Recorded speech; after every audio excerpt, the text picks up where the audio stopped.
जैसे इसमें दिखाने की, प्रदर्शन की भी भावना हमारी ना हो।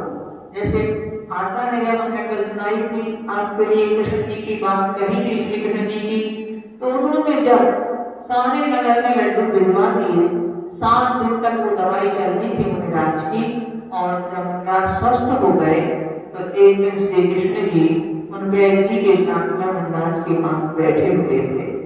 तो वैद्य जी बोले कि महाराज बड़ी मुश्किल थी, दूसरा कोई वैद्य इलाज नहीं कर पाता, मैंने इतनी अच्छी दवाई आपके लिए दी कि आप स्वस्थ हो गए।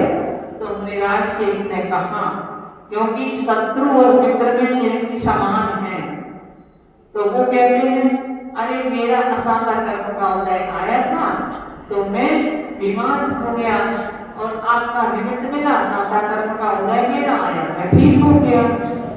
आपको वैद्य जी के लिए तो लगा कि मुनिराज ने मेरी प्रशंसा भी नहीं की, श्री कृष्ण जी ने भी उनकी बात का समर्थन कर दिया कि हाँ महाराज जी आप ठीक कह रहे हैं। और वैसे भी देखो, साधु कोई बात कह रहा हो तो आप लोग, और दूसरा कोई हो तो आप समर्थन किसका करेंगे, है ना।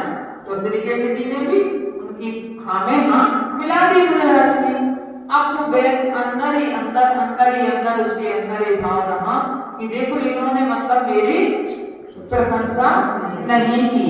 जब ये भाव उसके अंदर रहा तो बाहर से तो वो दिखाता था सब कुछ ठीक, किंतु अंदर में उसके भाव बैठा रहा, तो वो मायाचारी हुई।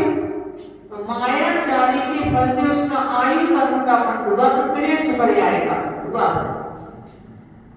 वह जाके बंदर बना अगली पर्याय में। और मुनिराज के प्रति उसके मन में द्वेष का भाव भी आ गया था। तब जंगल में वही मुनिराज तपस्या कर रहे थे, और वो बना उसी जंगल में बंदर।